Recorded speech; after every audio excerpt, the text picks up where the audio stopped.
அரசு ஊழியர்களின் சம்பள அதிகரிப்பு. ஆனந்த விஜயபால வெளியிட்ட தகவல். தமிழருக்கு இழைக்கப்பட்ட அநீதிகளுக்கு நீதி வேண்டும். ஐக்கிய மக்கள் சக்தி திட்டவட்டம்.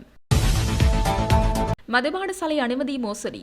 ரகசிய தகவல்கள் விரைவில் அம்பலம். நலிந்த ஜெயதீச தெரிவிப்பு. பருத்தித்துறை துறைமுகத்தை சீரமைப்பு தொடர்பில் இந்தியாவுடன் பேச்சு. ராமலிங்கம் சந்திரசேகர் தெரிவிப்பு. ஸ்ரீதரனுக்கு எதிராக விசாரணை ஆரம்பம். சஞ்சீவவிடம் 6 மணி நேரம் வாக்குமூலம். நெடுந்தீவில் பாவனையற்ற காணியிலிருந்து துப்பாக்கி மீட்பு. ரணிலின் அழைப்பு கடிதம் போலியா? விசாரிக்க 5 பேர் கொண்ட சிஐடி குழு இங்கிலாந்துக்கு. உடன் தொடர்பு கொள்ளுங்கள். அருகம் விரிகுடா சம்பவம் குறித்து போலீசாரின் கோரிக்கை. வடக்கு கிழக்கு தமிழ் மக்களுக்கு வரலாற்றில் இழைக்கப்பட்ட அநீதிகளுக்கு நீதி வழங்கப்பட வேண்டும் என்ற நிலைப்பாட்டில் ஐக்கிய மக்கள் சக்தி உறுதியாக உள்ளது என நாடாளுமன்ற உறுப்பினர் எஸ்.எம். மரைக்கார் தெரிவித்துள்ளார். இது தொடர்பில் அவர் மேலும் கூறுகையில், மலையக பெருந்தோட்ட தொழிலாளர்களுக்கு அரசு சம்பள அதிகரிப்பு வழங்குவதற்கு ஐக்கிய மக்கள் சக்தி எதிர்ப்பில்லை. அதனை நாம் ஆதரிக்கின்றோம். அதேபோல் வடக்கு கிழக்கு மக்களுக்கு வரலாற்றில் இழைக்கப்பட்ட அநீதிகளுக்கு நீதி அவசியம் என்ற நிலைப்பாட்டிலும் எமது கட்சி உறுதியாக உள்ளது. வடக்கு கிழக்கு மக்களின் அடிப்படை பிரச்சினைகளுக்கு இந்த வரவு செலவு திட்டத்தில் தீர்வு முன்வைக்கப்படவில்லை. ஜனாதிபதி இந்த வரவு செலவு திட்டத்தை முன்வைக்கும் போது முன்னாள் ஜனாதிபதி ஜே.ஆர். ஜெயவர்தனவின் பேரன் உரையாற்றுகின்றாரா என்று எனக்கு தோன்றியது.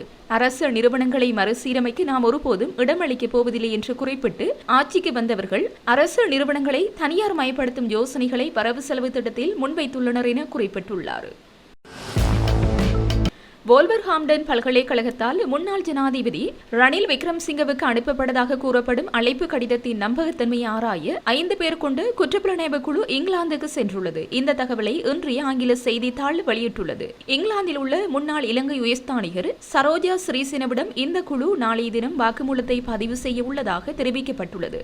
கடந்த 2023 செப்டம்பரில் அப்போதைய ஜனாதிபதியாக இருந்த ரணில் விக்ரமசிங்க வோல்வர்ஹாம்டன் பல்கலைக்கழகத்தில் பட்டமளிப்பு விழாவில் கலந்து கொள்ள இங்கிலாந்துக்கு சென்றபோது சரோஜா ஸ்ரீசேனவே இங்கிலாந்துக்கான உயர்ஸ்தானிகராக செயற்பட்டார். இதன்படி இங்கிலாந்தில் தற்போது வசிக்கும் ஸ்ரீசேன லண்டனில் உள்ள இலங்கை உயர்ஸ்தானிகர் ஆலயத்தில் வாக்குமூலம் அளிக்க முன்னிலையாகுமாறு கேட்டுக் கொள்ளப்பட்டுள்ளார். ரணில் விக்ரமசிங்க குறித்த 2 நாள் பயணத்தின் போது 16.6 மில்லியன் ரூபாய் பொது நிதியை செலவு செய்தமை ஒரு தனிப்பட்ட பயணத்திற்கானது என்று குற்றப்புலனாய்வு துறையினர் கூறுகின்றனர். இந்த சம்பவம் தொடர்பாக ரணில் விக்ரமசிங்க இந்த ஆண்டு ஆகஸ்ட் மாதம் கைது செய்யப்பட்டு பின்னர் பிணையில் செல்ல அனுமதிக்கப்பட்டமை குறிப்பிடத்தக்கது. மதுபான சாலைகளுக்கான அனுமதி பத்திரம் வழங்குவதில் ஏற்பட்டுள்ள மோசடிகள் குறித்து விரைவில் தகவல்கள் வெளியிடப்படும் என அரசாங்கம் அறிவித்துள்ளது. 2026ஆம் ஆண்டுக்கான பாதீட்டின் மீதான குழுநிலை விவாதத்தில் கலந்து கொண்டு உரையாற்றிய நாடாளுமன்ற உறுப்பினர் முஜிபுர் ரஹ்மான் எழுப்பிய கேள்விக்கு பதிலளிக்கும் போது இந்த விடயம் தெரிவிக்கப்பட்டது. சுகாதார அமைச்சரும் ஆளும் கட்சியின் பிரதம அமைப்பாளருமான நலிந்த ஜெயதீச இந்த விடயத்தினை தெரிவித்தார். மதுபான சாலைக்கான அனுமதி வழங்கும் போது 2 வழிமுறைகள் பின்பற்றப்படுகின்றன. அதன்படி முதலில் விலைமனுதாரர்கள் தெரிவு செய்தல் மற்றும் விலை மனுக்கள் கிடைத்த பின்னர் அரசாங்கத்தினால் பின்பற்றப்படும் வழிமுறைகளுக்கு அமைய அனுமதி வழங்கப்படும். விலை மனுக்கள் ஏற்றுக்கொள்ளப்பட்டதன் பின்னர் முறையாக நிலையான கட்டணம் செலுத்தப்பட்டுள்ளதா, தூரத்திற்கு அமைய அந்த பகுதியில் மதுபான சாலை அமைக்க முடியுமா என்பது குறித்து ஆராயப்பட்டு மதுபான சாலைக்கான அனுமதி வழங்கப்படும். அதன்படி அரசு அதிகாரிகளினால் இந்த விடயங்களில் எவ்வித தவறும் ஏற்படவில்லை என்று நிதியமைச்சின் செயலாளரினால் நீதிமன்றத்திற்கு அறிவிக்கப்பட்டுள்ளது என்றும் அமைச்சர் கூறினார். எனினும் விலைமனுதாரர்களை தெரிவு செய்யும் போது ஏற்பட்டுள்ள மோசடி குறித்து அரசாங்கம் பட்டியல் ஒன்றை வெளியிட்டதாகவும் அவர் குறிப்பிட்டார். அதற்கமைய விலை மனுதாரர்களை தெரிவு செய்வதில் ஏற்பட்டுள்ள மோசடிகள் மற்றும் அதனுடன் தொடர்புடையவர்களின் தகவல்கள் விரைவில் வெளியிடப்படும் என்றும் அமைச்சர் தெரிவித்தார்.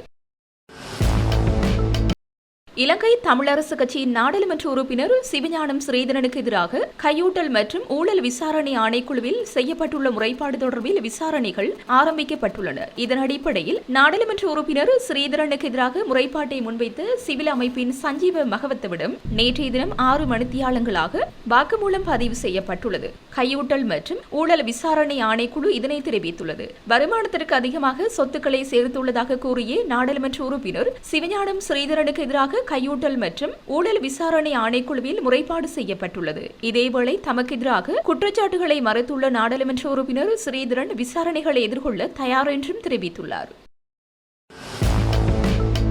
யாழ் பருத்தித்துறையில் உள்ள துறைமுகத்தை சீரமைப்பது தொடர்பில் இந்தியாவுடன் பல்வேறு பேச்சுக்களை நடத்தியுள்ளதாக கடற்றொழில் அமைச்சர் ராமலிங்கம் சந்திரசேகர தெரிவித்துள்ளார். அத்துடன் யாழ் பலாலி சர்வதேச விமான நிலையம் தற்போது நட்டத்தில் இயங்குகின்றது என்றும் அவர் குறிப்பிட்டுள்ளார். அரசு மேற்படி விடயங்களில் கவனம் செலுத்தவில்லை என ஏனைய தரப்பினரால் முன்வைக்கப்படும் குற்றச்சாட்டுகள் தொடர்பில் பதிலளிக்கையிலேயே அமைச்சர் இதனை தெரிவித்தார்.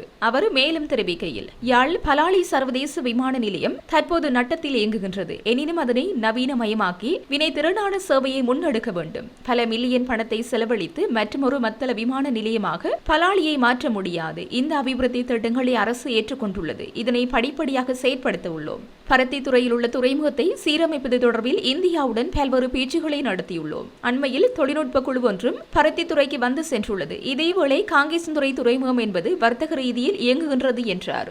ராமேஸ்வரம் தலைமன்னாரில் தரைவழி பாதை எனும் எண்ணக்கரு தற்போதைக்கு தேவையில்லை என அவர் தெரிவித்துள்ளார். இலங்கை தீவாக தனித்து இருப்பதே எல்லாவற்றுக்கும் நன்மையாக அமையும் என்றும் அவர் குறிப்பிட்டுள்ளார். எனவே ராமேஸ்வரம் தலைமன்னார் தரைவழி பாதையில் உடன்பாடு இல்லை என்றும் அவர் குறிப்பிட்டுள்ளார். எனினும் ராமர் பாலத்தை சென்று மக்கள் பார்வையிடுவதற்கான வாய்ப்புகளை ஏற்படுத்திக் கொடுக்கும் செயற்பாடுகளை முன்னெடுக்க உள்ளதாகவும் அவர் மேலும் தெரிவித்துள்ளார்.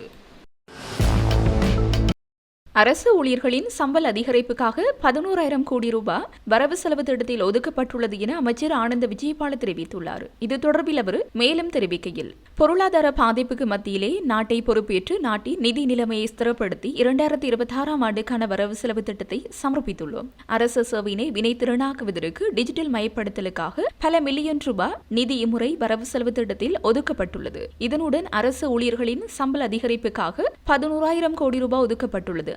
அத்தோடு குற்றவாளிகள் கைது செய்யப்படும் போது அவர்களின் விவரங்களை ஊடகங்களுக்கு வெளியிடுவது தொடர்பில் காவல்துறை அதிபர் வெளியிட்ட சுற்றறிக்கை தொடர்பில் எதிர்க்கட்சிகள் மாறுபட்ட கருத்துக்களை தெரிவித்து வருகின்றனர். விசாரணைகளுக்கு பாதிப்பை ஏற்படுத்தும் விடயங்களை ஊடகங்களுக்கு வழங்க வேண்டாம் என்றே காவல்துறை அதிபர் தெரிவித்துள்ளார். ஊடகங்களுக்கு தகவல்களை வழங்குவதை தடுக்க வேண்டிய தேவையோ அல்லது நோக்கமோ அரசாங்கத்திற்கு கிடையாது என அவர் தெரிவித்துள்ளார். வெளிநாட்டு பெண் ஒருவரிடம் பாலியல் அத்துமீறலில் ஈடுபட முயன்றதாக சந்தேகப்படும் நபரை கைது செய்வதற்காக போலீசார் பொதுமக்களின் உதவியை நாடியுள்ளனர். கடந்த அக்டோபர் 25ஆம் தேதி அருகம்பை பிரதேசத்தில் வெளிநாட்டு பெண் ஒருவருக்கு பாலியல் தொந்தரவு கொடுத்த சம்பவம் தொடர்பில் இந்த சந்தேக நபரை தேடி போலீசார் விசாரணைகளை ஆரம்பித்துள்ளனர். இது சம்பந்தமாக ஏதேனும் தகவல் தெரிந்தால் போலீஸ் நிலையத்திற்கு அறிவிக்குமாறு போலீசார் பொதுமக்களிடம் கேட்டுக் கொண்டுள்ளனர். பொத்துவில் போலீஸ் நிலையம் 063 22 48 022 பொத்துவில் போலீஸ் நிலைய பொறுப்பதிகாரி 071 85 911 68 இந்த எண்களுக்கு தொடர்பு கொள்ளுமாறு கேட்டுள்ளனர்.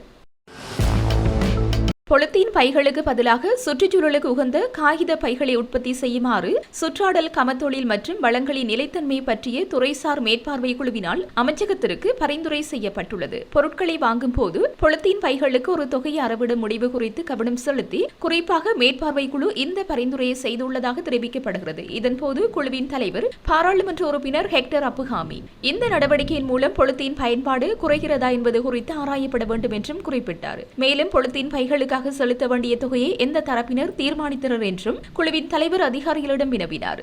அதற்கு பதிலளித்த அதிகாரிகள் பொலித்தீன் பைகளுக்கு பணம் செலுத்த வேண்டும் என்று வர்த்தமானி அறிவித்தலில் குறிப்பிடப்படவில்லை என்று சுட்டிக்காட்டினார். நெடுந்தீவு பகுதியில் பாவனையற்ற காணி ஒன்றிலிருந்து துப்பாக்கி ஒன்று போலீசாரால் மீட்கப்பட்டுள்ளது. நெடுந்தீவு 9ஆம் வட்டார பகுதியில் உள்ள பாவனையற்ற காணியிலிருந்தே மேற்படி துப்பாக்கி போலீசாரால் மீட்கப்பட்டுள்ளது. ஊர்காவற்றுறை போலீஸ் நிலையத்தின் விசேட புலனாய்வு பிரிவினருக்கு கிடைத்த தகவலின் அடிப்படையில் நேற்று முன்தினம் இரவு மேற்படி துப்பாக்கி மீட்கப்பட்டுள்ளது. ஊர்காவற்றுறை போலீசார் விசாரணைகளை மேற்கொண்ட பின்னர் குறித்த துப்பாக்கி நேற்று ஊர்காவற்றுறை போலீசாரால் ஊர்காவற்றுறை நீதிமன்றத்தில் சான்று பொருளாக ஒப்படைக்கப்பட்டுள்ளது. சம்பவம் தொடர்பான மேலதிக விசாரணைகளை ஊர்காவற்றுறை போலீசார் மேற்கொண்டு வருகின்றனர். போதைப்பொருள் கடத்தல்காரர்கள் தங்கள் போதைப்பொருள் பொட்டலங்களை அடையாளம் காண பயன்படுத்தும் குறியீட்டு ஸ்டிக்கர்களை உருவாக்கும் இடம் ஒன்றை போலீஸ் மத்திய குற்றப்புலனாய்வு பணிகம் சுற்றி வளைத்துள்ளது. இதன்போது ஒருவர் கைது செய்யப்பட்டுள்ள நிலையில் அந்த இடத்திலிருந்து போதைப்பொருள் கடத்தல்காரர்கள் பயன்படுத்தும் பல குறிப்பிட்ட ஸ்டிக்கர்கள் அடங்கிய தொகுதியை கண்டுபிடித்ததாக போலீசார் தெரிவித்தனர். போதைப்பொருள் கடத்தல்காரர்கள் தங்கள் போதைப்பொருள் பொட்டலங்களை அடையாளம் காண பயன்படுத்தும் குறியீடுகளை உருவாக்கும் இடம் கல்கிசையில் இருப்பதாக போலீஸ் மத்திய குற்றப்புலனாய்வு பணியத்திற்கு அண்மையில் தகவல் கிடைத்தது. அதன்படி அதன் பணிப்பாளர் சிரேஷ்ட போலீஸ் சத்தியஜேகர் கமல் ஆரியவங்சவின் உத்தரவின் பேரில் கண்டனை குற்றப்புலனாய்வு பிரிவின் பொறுப்பதிகாரி விசாரணையை ஆரம்பித்தார். அதன் விளைவாக குறித்த இடம் நேற்று மாலை சுற்றி வளைக்கப்பட்டு அதன் உரிமையாளர் கைது செய்யப்பட்டார். கண்டுபிடிக்கப்பட்ட ஸ்டிக்கர்கள் கல்கிசை மற்றும் படோபிட்ட பகுதியில் உள்ள போதைப்பொருள் கடத்தல்காரர்களால் பரவலாக பயன்படுத்தப்பட்டிருக்கலாம் என்று சந்தேகிக்கப்படுகிறது. உலக புகழ்பெற்ற கார்ட்டூன் மற்றும் தொலைக்காட்சி தொடர்களின் கதாபாத்திரங்களை பயன்படுத்தி உருவாக்கப்பட்ட ஸ்டிக்கர் தொகுதியும் அவற்றில் அடங்கும். இதற்கிடையில் வெளிநாடுகளில் உள்ள பிரதான போதைப்பொருள் கடத்தல்காரர்களுடன் தொடர்புகளை பேணி ஹெரோயின் போதைப்பொருள் பொதியிடலுக்கு பயன்படுத்தப்படும் ஸ்டிக்கர்களை அச்சிட்டு மொரட்டுமுல்லை கட்டுப்பெத்தையில் அமைந்துள்ள இடம் ஒன்றை பானதுரை பிரிவு குற்றப்புலனாய்வு பணியக அதிகாரிகள் சுற்றி வளைத்தனர்.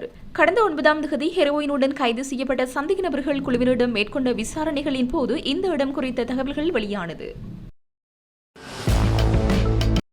மன்னார் மாந்தை மேற்கு பிரதேச செயலாளர் பிரிவில் உள்ள இலப்பை கடவை கடற்கரை பகுதியை நோக்கி நேற்றைய தினம் மதியம் ஒரு தொகுதி டொல்பின் மீன்கள் கூட்டமாக வந்து சேர்ந்தன. இந்த சம்பவத்தை அறிந்த அப்பகுதி மீனவர்கள், பொதுமக்கள், பெண்கள், சிறுவர்களின் அனைவரும் அங்கு சென்று பார்வையிட்டதோடு சிறுவர்களுடன் டொல்பின்கள் விளையாடியதை அவதானிக்க முடிந்தது. மன்னார் மாவட்டத்தில் கரையோர பகுதிக்கு எந்த டொல்பின் மீனினம் கூட்டமாக வருகை தந்தமை இதுவே முதல் தடவையாகும் என்பதும் குறிப்பிடத்தக்கது. நீண்ட நேரம் இலப்பை கடவை கடற்கரையோரங்களில் கூட்டமாக சுற்றித் திரிந்த குறித்த டொல்பின் மீன்கள் தமது இருப்பிடம் நோக்கி செல்ல சில மீனவர்கள் உதவி செய்தனர்.